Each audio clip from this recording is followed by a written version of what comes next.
What's up, everybody? It's Spicy AF. Welcome back to my channel. If you're new here, welcome. Please follow me by subscribing, turning on all of your notifications so you can receive every time I go live or upload a video.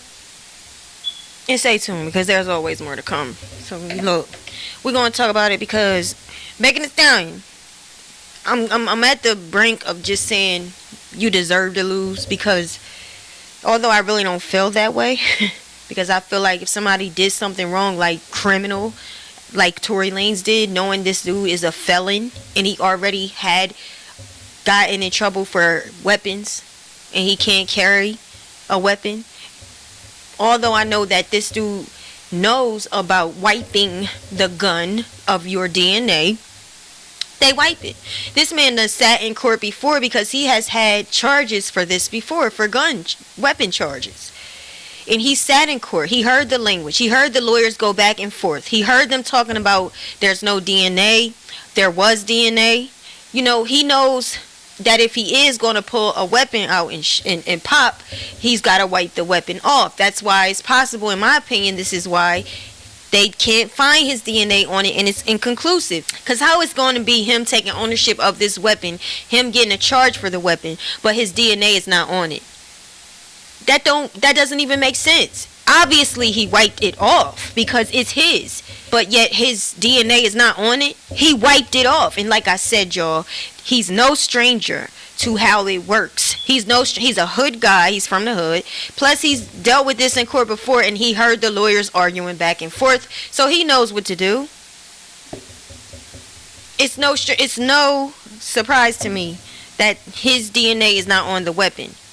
Also, they said it's another woman's DNA on the weapon. So now it looks like to me the people, because they just did gun-ho with not accusing Tory Lanez. It can't be him. It can't be a man. It can't be Tory Lanez that did that to Megan. But they know it's been done. So I think they're kind of switching over to the blame of Kelsey. I think that's where they're trying to drive it now. Because it's impossible for it to be Tory Lanez that did that to Megan Thee Stallion. So there was another woman's DNA found on the weapon. But they said they did not check Kelsey. They didn't check Kelsey, which would make sense why her DNA is not on it, because they didn't even check her for it. But there's a woman's DNA on the weapon. You feels me? A lot of mess going on with this trial. Also, the bodyguard that was in the car, the second witness that was in the car, Quan, nowhere around, can't find him, not calling him to the stand. That's what we're hearing. They're not calling him to the stand. The defense is not calling him to the stand, and they saying that they, like I said, can't find him. For whatever reason, they don't want him on the stand. It could be something that could make the case worse, I guess. Child, I don't know. And now they're saying that Megan's bodyguard or ex-bodyguard, this dude is missing. Like I said, just a whole lot of change, you know. So I'm just looking at the shade room for the updates of the situation. And day 4 of the Tory Lanez trial opened with a witness taken out of the order. Dr. Lee Hirano, he corroborated his report on a surgery he performed on both of Megan Thee Stallion's feet in July 2020. He also confirmed there are still 4 metallic bodies in her feet today, which I'm shocked about. I'm confused about. Then came the continuation of Kelsey Harris's testimony. The first question from the prosecutor, Kathy Ta, was, KT, this is Kathy Ta says, Kelsey, would you agree that Meg was shot? Kelsey's answer, her team told me she stepped on glass. So Kelsey, we know, is trolling, and she's not about to participate in trying to get this thing going in Megan's favor or Tory Lanez's favor at this point. But if somebody was going to win, I think she would want Tory Lanez to win, and so that's why she's omitting, or she's don't recall. It's because if any way she goes is going to end up hurting Tory Lanez and helping Megan. I think that's why she tries to just completely distance herself from every question there is. But that's strange to me anyway. What's happening here? That doctor, like they said here, the doctor Lee Hirano said that he pulled out foreign metallic bodies in her feet. But when I go over to an article It says here, the doctor who operated on Megan Thee Stallion, we're going to read it. The doctor, hold up. I'm going to read this article, and then I'm going to show you something else. The doctor who operated on Megan Thee Stallion after she was shot said remnants from the bullets are still inside her feet. Let's just get some names, some context here. On the fourth day of Tory Lanez trial on assault charges, prosecutors calling a surgeon who operated on Megan Thee Stallion's gunshot wounds, who detailed the gruesome bullet wound she sustained after gathering at Kylie Jenner's house in 2020. Prosecutors with the Los Angeles District Attorney's Office accused Tory Lanez of shooting Megan in the foot in the early morning hours of July 12, 2020, while Lanez's attorney had suggested Megan's former best friend Kelsey Harris fired the weapon in a fit of jealousy. See how Tory Lanez is actually accusing, his team is accusing Kelsey, but it seems like Kelsey, her whole purpose was to support Tory Lanez because she's mad at Megan. Lanez, whose name is Daystar Peterson, was arrested the day of the shooting and charged in October 2020 with assault with a semi-automatic handgun, carrying a loaded unregistered firearm in a vehicle, and discharging a firearm with gross negligence. He denied shooting Megan and pleaded not guilty to the charges.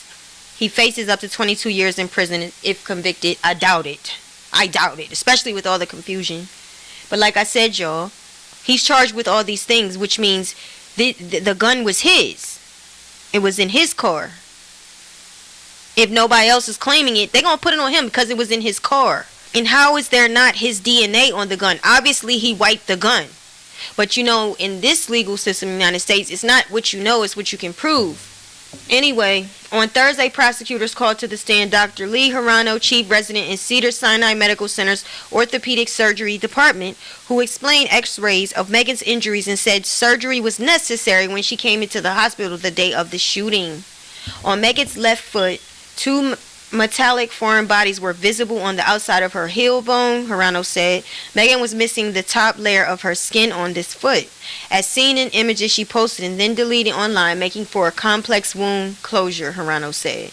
On her right foot, those same metallic foreign bodies were present in soft tissues of the heel bone, otherwise referred to as Achilles heels. Hirano said in each of the images there were dozens of specks depicted showing tiny bullet fragments that the surgeons were not able to remove.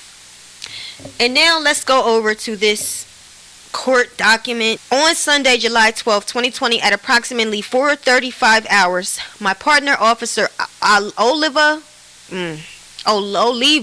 and I, Officer Diaz, were assigned Hollywood Patrol Unit, blah, blah, blah, in full uniform driving a marked black and white police vehicle. We responded to multiple radio calls for an ADW shooting that occurred at 1801 North Nichols Canyon Road. Okay, and they have them case numbers, whatever. We arrived at the above location along with additional units. If you want to read that, you can read it. I'm not reading all that because it's not pertaining to where I want to go. Starting here, Kelly observed a black Cadillac Escalade with the passenger side door open and 2 women fighting in the vehicle and street. This is a witness account. He also observed a large male and a thin male at the location. After getting back into the vehicle, the suspects then made a U-turn and left the scene. During our investigation, I observed and recovered 4 bullet casings, an acrylic nail, a yellow metal necklace, a yellow metal pendant with clear stones with a K. Nicole. Okay, so I got this information that I just read from a channel called Fetid.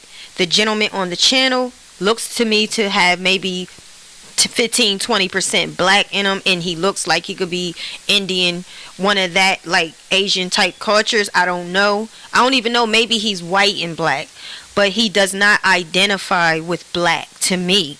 On this video, he had some information, the actual police report. A lot of people didn't get that. And also on the channel, he mentioned there was a doctor initially that said Megan had glass in her foot, but that, I believe, came from the police report. Initially, we know people went with that glass narrative. She was saying glass because of the whole point, because she was trying to save her life and Tory's life and all of their lives, because it was 4 black people in a car in the heat when people was looting and shooting and hanging and recruiting, the different black BLM protesters and stuff. It was just a lot going on. So I just wanted to throw that out there. I don't like how he distanced himself from what we struggle with, because he don't identify with us, when it was clearly a problem more so in 2020 than it was for a long time. If you go look at his channel, you'll hear what he has to say. He says, "Here we go, the race car," as he's listening to Gayle King interview with Megan Thee Stallion, and she's telling Gayle that's why she lied about that Tory popped her or whatever. He's basically saying, "Here she go, the race card." Don't minimize that. That was a real thing. Nobody making this up. Nobody's sitting here complaining. I hate when people say you complaining when it's a real problem. I cannot stand an overly optimistic person that always want to see the brighter side of life when you see nothing but hell around you. How you going to come to a solution if you don't even want to deal with the problem? I want to go back to the witnesses. I already read witness 1, but I want to go through what the witnesses had to say. I'm going to read witness 2 and witness 3. Not going to read their names and address, but they obviously was in the same location, lived in that area. Here's what it says. He advised he heard approximately 5 gun blows, followed by an unknown suspect yelling, "You crazy? What are you doing?" He heard loud arguing and observed a newer model Escalade traveling northbound on Nichols Canyon Road and then conduct a U-turn. The vehicle continued southbound on Nichols Canyon Road and stopped briefly at 1807 Nichols Canyon Road. So what does that sound like to y'all? If you can imagine, like, see what was going on. It sounds to me, and I mean, I'm just giving you my perspective, that it could have been Kelsey saying, "You crazy, what are you doing?" After that, they left Megan out there, and then they end up doing a U-turn to go back and get her, or they retrieved something. I think that Tory, the bodyguard, and them, they left and came back. Okay, so witness 3 says she advised she heard approximately 5 gun pops and observed a black Escalade traveling northbound on Nichols Canyon Road. The vehicle conducted a U-turn. Yarber heard loud arguing and observed the vehicle flee southbound on Nichols Canyon Road. So we have 3 different witnesses all hearing this altercation and all corroborating it was at least 5 gunshots that went off. You definitely heard them corroborate that there was fighting, yelling, and we now know, based on the evidence, there was a fingernail, and they've been talking about that as well in court. There was a fingernail. It appeared that they were fighting. Kelsey said, "She bumped me." She minimized it, but they was actually fighting, and she said Tory was beating her up, was fighting her, was dragging her. And I think even if we go back to witness 1, he stated the passenger door was open and observed 4 suspects, two females, 2 males. Kelly stated 1 male was heavy set, the second was thin build. He stated the rear passenger exited from the vehicle, one of the females, Kelsey or Megan, and began fighting with the other female. Got out the car, went around and started fighting on the other female. At one point, Kelly observed 1 female crawl out of the black Escalade and onto the driveway. Like Megan said, she crawled onto somebody's driveway because she was popped. And she said, "How could he do this to me?" She was distraught. She was traumatized. I'm wondering if she fought her after she was... I don't know, but let's keep going. Kelly stated both males were punching closed fists. You hear that? Both males were punching one of the females and dragged her into the vehicle. The vehicle fled southbound on Nichols Canyon Road, briefly stopped at a driveway, and continued southbound towards Hollywood. Let me ask you this. Who was these 2? I don't know if I got this tea. Who was the female that was getting dragged and beat and thrown back into the vehicle? Was that Kelsey? This says both males were punching her. The 2 men were hitting a female. Are y'all serious? Because y'all out here, Joe Budden, this dude fed it. Even though I like his stuff that he talks about, but I can see why you ain't no FBI agent. How can you be one? First of all, if you watched his video, he's laughing at Megan, talking about here she go throwing a race car. I wouldn't want no FBI agent investigating a Shaquilla Robinson and or any police brutality where it's a white cop, black. I wouldn't want you investigating if you already think I'm pulling a race card. Oh, y'all, this is disgusting. Who, y'all gotta tell me, who was the female that these two men were beating up? The bodyguard in Tory Lanez was beating up somebody. Why does it take two men, let alone one, beating up a girl? And y'all are caping for this dude. Y'all are sick, yo. I don't care if Megan lied about the petty stuff. She wasn't lying about the real deal. This dude should get attempted murder. He should get attempted murder. He blew off 5 shots. This is no accident. And I like how they had the specialist talked about a semi-automatic weapon. How you have to, the way, and I think I got this from Armand. I believe you have to pull the trigger back. You have to lock it back and forth, pull it back and forth. It's no accidental popping. Especially if you did it 5 times. You was trying to get her. You had a target. And then to hear the bodyguard and Tory is beating up a girl, dragging her. I want him going. I want him going. I don't care what y'all say. Y'all are sick to defend him. Y'all are sick. And no woman should be defending this. None. You can't say you stand for women. You can't say you stand for yourself. If you think it's okay for 2 men, 1 man to drag and beat up another woman, a female. What did she do? Now I could see if she was the one. I mean, I could halfway see if she was the one popping at Megan. But according to Megan and Kelsey, it wasn't the case. Megan said Tory did it. Kelsey said Tory did it in an interview. Yo, come on now. Y'all gotta stop capping for this. Y'all can't cape for this. Y'all can't be for this. And tell me you are a real, thorough human being. This ain't cool, yo. How is this cool?